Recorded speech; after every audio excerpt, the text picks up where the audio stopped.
Thank you, Mr. Speaker.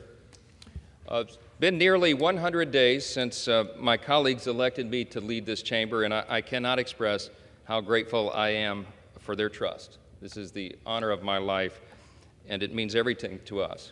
And despite our challenges that we face day in and day out, and the tough fights that lawmaking inevitably brings, I still believe that we can again be a shining city on a hill.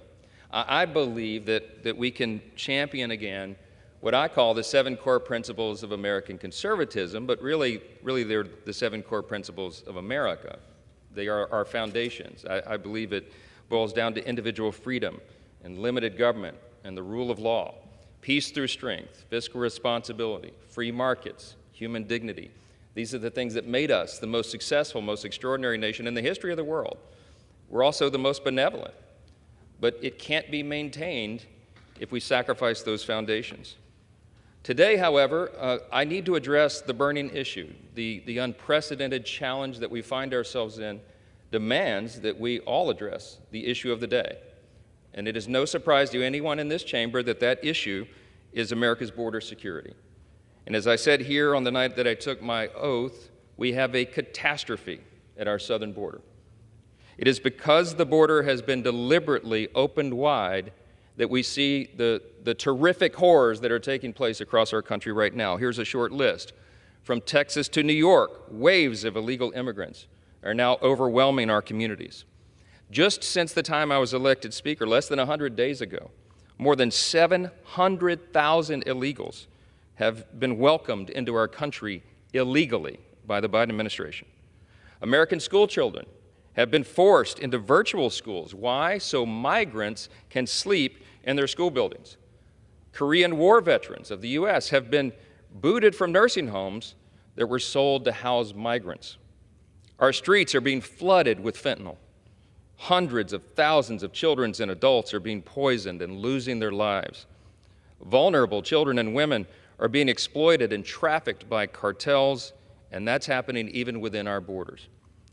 The fallout goes on and on and on. And I am here this morning to beg of my colleagues to help us force the administration to take action. We have to stop this now and put Americans and Americans' border security first. In January, I took the largest ever congressional delegation down to the southern border. We had 64 members, 64 House Republicans, representing more than half the states in this country. Why? Because now every state is a border state. And during our trip, we met with senior Border Patrol officials and officers and local sheriffs and ranchers and landowners and community leaders who are dealing with this crisis right there at the line.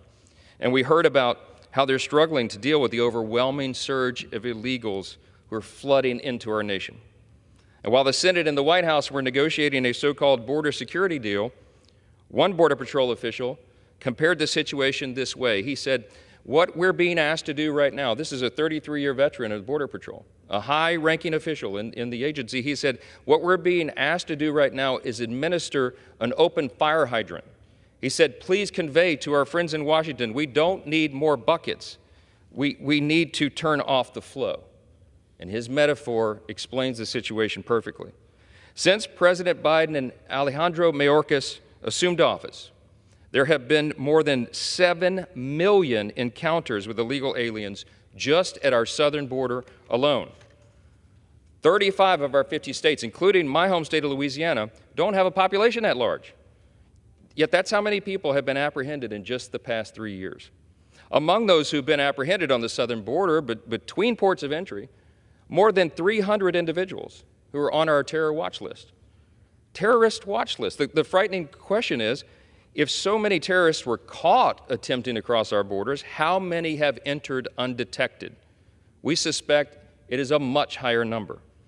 And we know that there are at least 1.8 million gotaways that we know have escaped CBP. Who knows what dangerous plans those gotaways are making and what foreign adversaries they may be speaking with.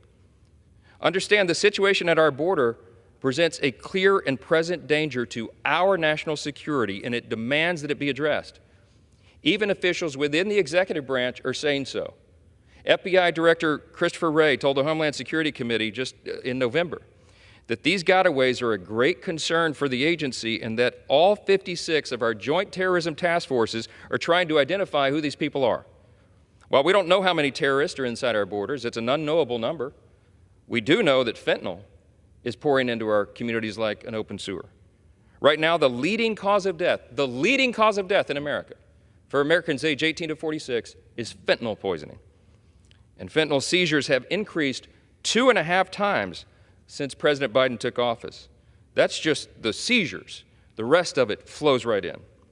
But even as some of it is seized, we know much more is making its way into our schools and our neighborhoods and virtually every community in America. Just a quick snapshot of my state in New Orleans. In my home state, 95% of the drug overdoses in New Orleans are caused by fentanyl. 95%.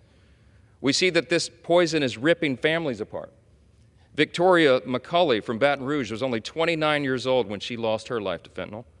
She was buried by her parents, leaving behind her brother and her sister and her young son. Alex Stenson is another victim. Like Victoria, he was from Baton Rouge. And sadly, also like Victoria, he died from fentanyl poisoning before his 30th birthday, leaving behind a heartbroken mom and dad and sister. Near Slidell, Louisiana, just last week, a precious 2-year-old child was found dead in her home with fentanyl in her system. Moms and dads, brothers and grandmothers, all of us are losing loved ones to a drug that is being smuggled across the border in droves. It's a parent's worst nightmare, of course, burying a child. And sadly, because of our open border, more and more parents are having to experience that unspeakable tragedy. That leads the American people to ask a very important question. And it is one that we've been asking on this side of the aisle for a long, long time. Where in the world is Secretary Mayorkas on all of this? He is the Secretary of the Department of Homeland Security. It's his responsibility to prevent these harmful drugs from flowing into our country and to secure that border. And he's done nothing of the sort. As we've heard from Border Patrol agents, he's doing exactly the opposite. He's handicapping law enforcement. He's limiting their ability to catch narcotics like fentanyl. He's making it virtually impossible. They say in their own words, and they told us down on the border at Eagle Pass, it's impossible to do the job that they were trained to do. Perhaps the Secretary is busy identifying more people on the list that he can release on parole. Because just since fiscal year 2022, Secretary Mayorkas has released into the country more than 1.5 million aliens. Just sent them out into the country on what they call parole. Remember, the Immigration and Nationality Act states very clearly that parole should only be used on a case-by-case basis and a temporary basis. But millions of illegals right now are being granted parole and spending many years in the United States before they're ever even expected to appear before a judge. Some of them are given a piece of paper that says, we'll see you in a decade. It's absurd. This mass parole is neither temporary nor selective. It is a clear violation of federal law, and it is dangerous, and it is subversive, and it's intentional.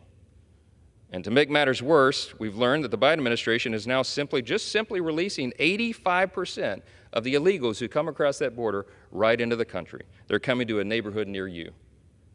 For reference, by the way, if you're watching the metrics, in 2013, the Obama administration, listen to this, the Obama administration detained 82% of illegal aliens. How do we go from detaining 82% to releasing 85%? It only happens if this is by design. It only happens if it's an orchestrated, intentional effort by the administration to do exactly that. And that is what the evidence shows. John Adams famously said, facts are stubborn things. And these are the facts, and you can't look away. This is only part of why Chairman Green and the House Homeland Security Committee marked up articles of impeachment last night. They wrapped that up at about 1:15 this morning, and they did very important work for our country, and we will be moving forward swiftly on those articles. It's long overdue. But Secretary Mayorkas is only part of the problem, because earlier this month, I released a memo documenting 64 specific actions that the Biden administration has taken to undermine our border security and to promote the mass release of illegals and dangerous persons into our country. 64 times. And here's just a couple of the many alarming actions. And this is all public. Everybody can go see this. The day he took office, the very first day that he walked into the Oval Office, President Biden revoked Executive Order 9844. You know what that did? It ended construction of the border wall that Congress had already paid for. Everybody's seen the images on TV, the materials out there rotting in the sun and the elements. Why? Because Joe Biden decided unilaterally he didn't want a wall. In February 2021, the administration stopped applying Title 42 expulsions to children and incentivized, by doing that, incentivized families to send unaccompanied children through Mexico under the watch of who? Cartels and traffickers. Since then, the administration has lost track. They admit to this number, they admit that they've lost track of more than 80,000 unaccompanied children somewhere in the U.S. Well, we were down there at Eagle Pass, at the Del Rio sector. We went through one of these processing centers. And what we saw down there was heartbreaking. It was infuriating. But you see these small children, they're unaccompanied minors. Some of them, of course, aren't even, they can't even speak the language, obviously. They have interpreters there. But they don't even know who they are. I mean, these are young children. They don't know what their full names are, where they hail from, who their parents are. And they sit them there, and they ask questions, some preliminary questions. And if the children don't know it, you know what they do? Literally, they take a sticker, and they put it on the chest of the little child that says Jane Doe or John Doe. What happens to them after that? Border Patrol says, gosh, we don't know. Our job is just to process them here.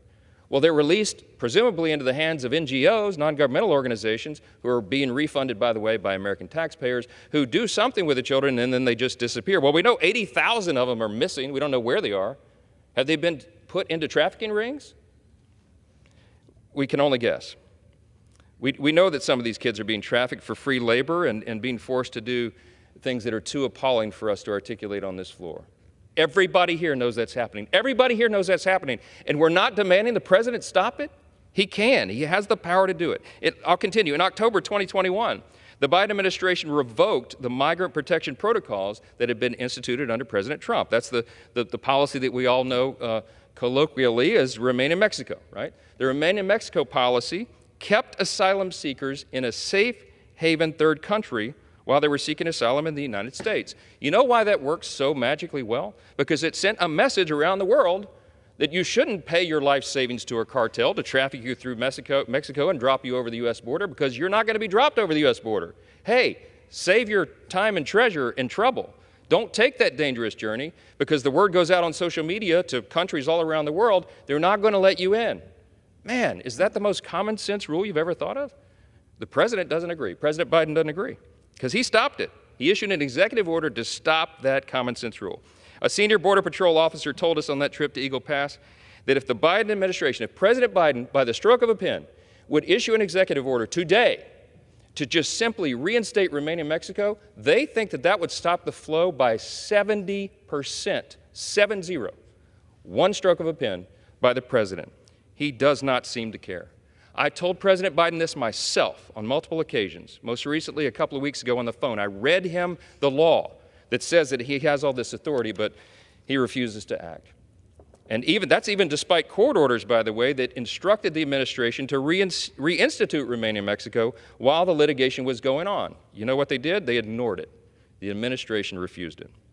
I can keep going. September 2022, the Biden administration reversed a 2019 DHS public charge rule. What was that about? They began granting entry to aliens who we know will be a burden to taxpayers to receive immigration benefits. This matters because it's one of many instances in which the Biden administration is actively incentivizing illegals to come to the United States. We have laid out the welcome mat, and we told everybody around the world, come on, come on. You know what? The U.S. taxpayer will take care of you. You know how much it's costing you at home, the American people, all of our constituents? Billions and billions and billions of dollars to do what? To provide for people who are intentionally breaking our laws? Billions and billions of dollars to house them and educate them and clothe them and take care of them. Why should we bear that burden when they break our laws? That's what our constituents are asking, and more people in this chamber need to be asking it as well. We're asking it on the House Republican side. We need our Democrat colleagues to join us. Instead of threatening illegal aliens with deportation, we're rolling out the welcome mat. We're including aliens who will drain resources. You know what? Here's the other tragedy. The resources, those precious taxpayer dollars, are intended for and paid by American citizens. But when you drain those resources and you spend them on illegals from other countries, you cannot take care of your own. It's a travesty. You can also see this with how DHS has abused the CBP One app, right? We've got an app. We've made it even easier now. In January 2023, they expanded the use of the app so aliens could just make appointments and then be released immediately right into America's interior. Sure enough, guess what? 95% of all illegals who simply scheduled appointments through the app were released right into the United States on what they call parole. That's right. All you got to do, just download the app, because they all have smartphones, many of them coming over the border. Download the app, make an appointment, and the President of the United States will release you into a network of NGOs who will put you on a plane to the destination of your choice without any identification, by the way, while Americans are waiting in line to get through TSA, all on the dime of the American taxpayer. Ask yourself, is that right? Is that just? Is that good for America or anybody else involved? It's not. The open border, combined with the incentives to come, have produced a catastrophic year for our Border Patrol agents. In September 2023, U.S. Border Patrol recorded more than 270,000 illegal alien encounters at the southern border in one single month. That was the largest ever up to that point. But guess what? That record was broken just a couple months later, because in December, this past December 2023, CBP recorded more than 302,000 encounters, almost double the population of my hometown of Shreveport, Louisiana, in just 1 month. 302,000 people just walked right into the country, and we saw it down there with our own 2 eyes. And most recently, as President Biden has failed to exercise his constitutional obligation to police the border and protect Americans, now he's undermined Texas's ability to protect its citizens, its residents. You know, Texas has a constitutional authority to take care of its people. The first job of the government is to protect its citizens. And when Texas has acted to do that, the Biden administration and the president himself have intervened. They've taken them to court. They're cutting their razor wire. They're taking away the measures that the state of Texas has taken out of desperation to protect its own people. I could go on and on and on about all this, and the numbers and the actions, the 64 actions that we've documented that President Biden has specifically taken to open that border wide up. But it's crystal clear his policy choices and Secretary Mayorkas' refusal to comply with the law are driving this border catastrophe. The Biden administration has replaced detain and deport with catch and release. Instead of order, they have chosen for us disorder and chaos. Rather than securing the homeland, they've ceded the homeland to cartels and traffickers. By the way, at the Del Rio sector alone, at Eagle Pass, Texas, they told us the cartels are estimated, I think they said they're making $3.5 million a day trafficking human beings into the country. Do the math. They're making over $1 billion a year, bringing undocumented children, trafficked children, victims right into the country and bringing them in. They're doing this intentionally. They have chosen disorder and chaos. They have ceded the homeland to the traffickers and the cartels. And the Department of Homeland Security has effectively become a taxi driver to just help traffickers complete the last few miles of their human smuggling operation. And they're making billions of dollars in the process. It's all absolute madness, and it is dismantling the safety of our communities. The House Judiciary Committee, where I served before I became Speaker, recently released a report showing that right now there are more than 617,000 aliens on ICE's non-detained docket, who also have criminal convictions or pending criminal charges. That's right, you heard it right. That means that more than 500,000 known criminals, illegal aliens, are in the U.S., in our communities, free to reoffend and victimize American people. The president's actions are also creating a permanent underclass in our society. Here's another sad secondary effect of this, an underclass of non-citizens who receive many of the benefits of citizenship. He's inviting chaos and disorder within our land that is tearing at the very fabric of our society. The president can put a stop to this. President Biden and Secretary Mayorkas have designed this catastrophe. And now, rather than accept any accountability or responsibility for what they've clearly done, President Biden wants to somehow try to shift the blame to Congress for his administration's catastrophe by design. It's absolutely laughable. No one's falling for this. My counter is this. If President Biden wants us to believe he's serious about protecting our national security, he needs to demonstrate good faith and take immediate action to secure that border. But he won't do it. He needs to immediately stop the mass release of illegals into our country, but he won't do it. If he wants our House Republican Conference to view him as a good faith negotiator, he could start with a stroke of a pen. but he's got to do it quickly. Last week, I received a letter from former top FBI intelligence officials, including the former Assistant Director of Intelligence. Mr. Speaker, I'd like to ask unanimous consent that the text of this letter be submitted into the congressional record. Without objection. In the letter, the signers said that America is facing a, quote, new and unfamiliar threat. As my colleagues know, you never want to hear our intelligence leaders speak about an unfamiliar threat. But these former FBI officials told us that we are suffering, quote, a soft invasion along our southern border. They're stating what is obvious to all of us. They noted that we are experiencing a surge, listen to this, of military-aged single men who are pouring into our country over the southern border. From adversarial nations, by the way, and from terrorist regimes. When we were at Eagle Pass at the Del Rio sector in January, January 3rd, with 64 House Republicans, they told us that between 60 to 70% of the people coming across the border right there at that epicenter are single adult males. They're military aged. These are not huddled masses of families seeking refuge and asylum. These are people coming into our country to do only God knows what. And we are allowing it. The Biden administration is allowing it. And we've noted that they're coming from adversarial nations, from terrorist regions. We have no idea what they're planning. But in fiscal year 2023, Border Patrol encountered illegals from 170 different countries, including hundreds from Iran, Syria, thousands from Russia, tens of thousands who have come in from China. Tell me that's not dangerous. In this letter, law enforcement and intelligence leaders are warning us that we may very well suffer a preventable terrorist attack here on the homeland if we don't immediately secure that border and remove these dangerous terrorists from inside our borders. House Republicans, of course, have acted. Last year, we passed the Secure the Border Act. This legislation would address the catastrophe. It would fix the asylum and parole processes that are so broken. It would support our Border Patrol agents. The Senate could take that bill up today.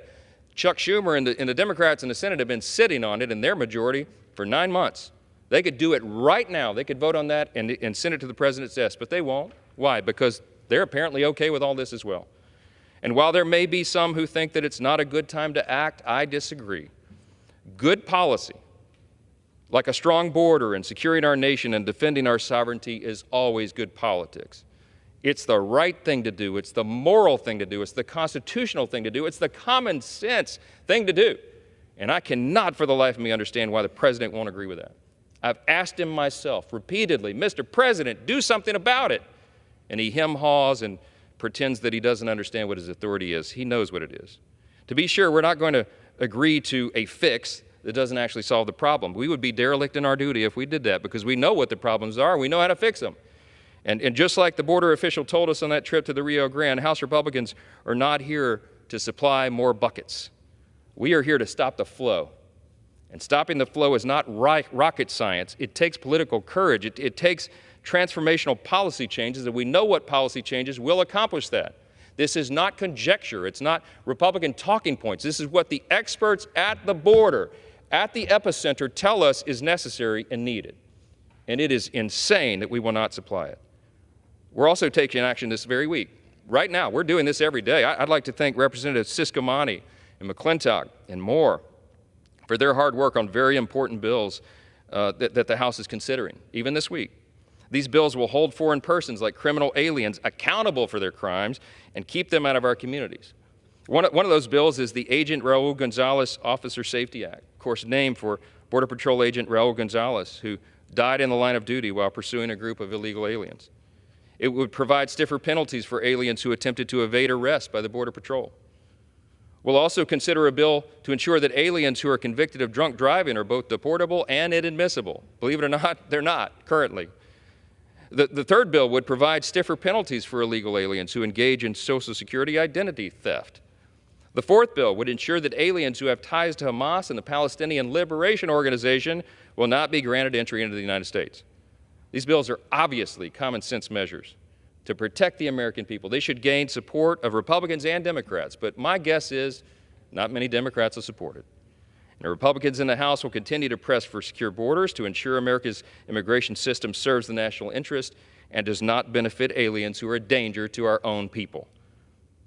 Now, last Friday, President Biden came out in support of the Senate's deal, which we haven't seen yet. There's no text yet, but from what we've heard, this so-called deal does not include, from what we've heard, these transformational policy changes that are needed to actually stop the border catastrophe. Among the reported details of the bill, again, I'm working off reports because I haven't seen the text, but apparently, reportedly, a new authority would be created in the law so the president can, quote, shut down the border once daily crossings exceed 5,000 a day. Okay, right, you heard that right. Okay, so it is illegal to cross our border, but apparently we're concocting some sort of deal to allow the president to shut down the border after 5,000 people break the law. Why is it 5,000? If you add that up, that'd be 1 million more illegals into our country every year before we take remedial measures. It's madness. We should be asking what kind of enforcement authority kicks in at 5,000 illegal crossings a day. The number should be zero.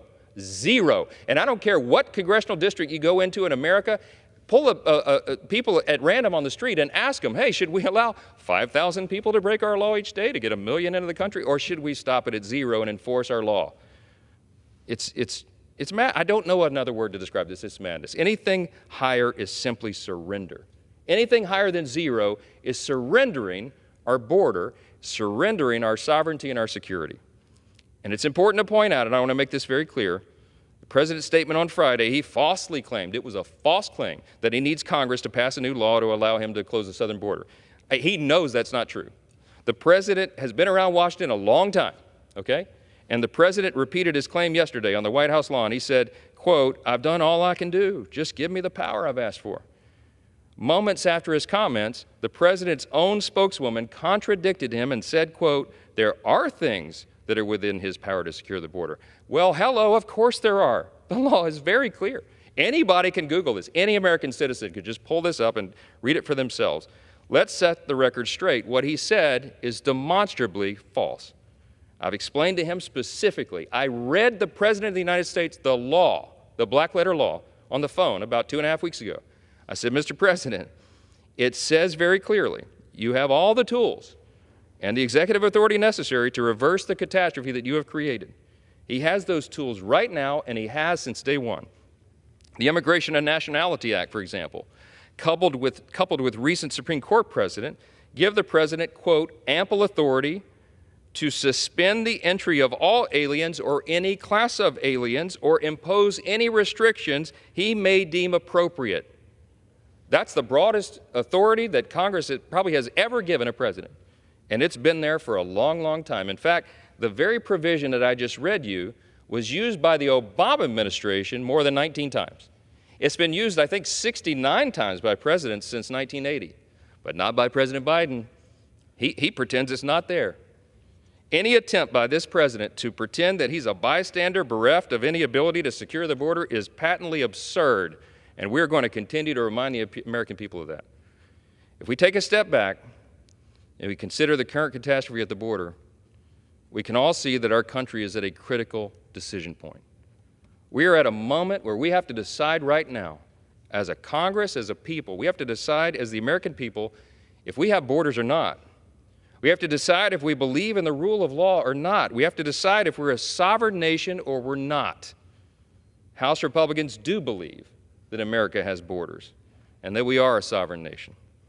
We believe we must set limits on the number of immigrants who enter, obviously, and the American people have a say on immigration policy.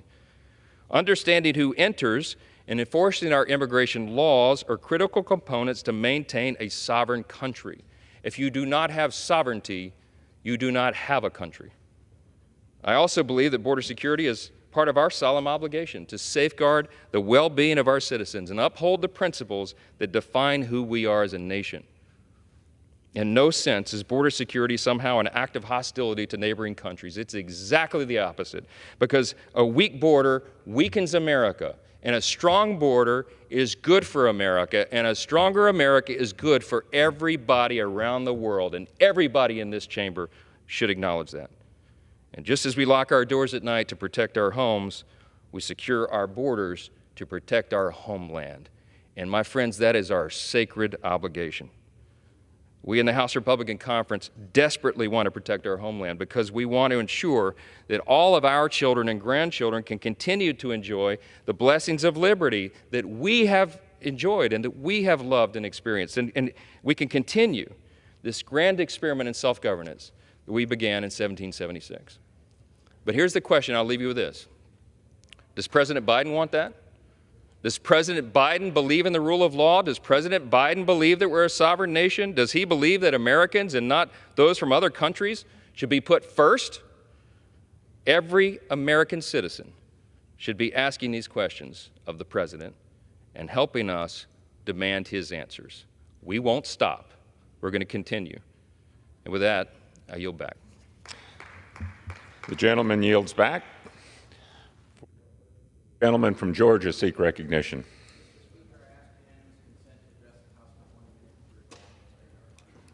Without objection, the gentleman is recognized for 1 minute. Thank you, Mr. Speaker.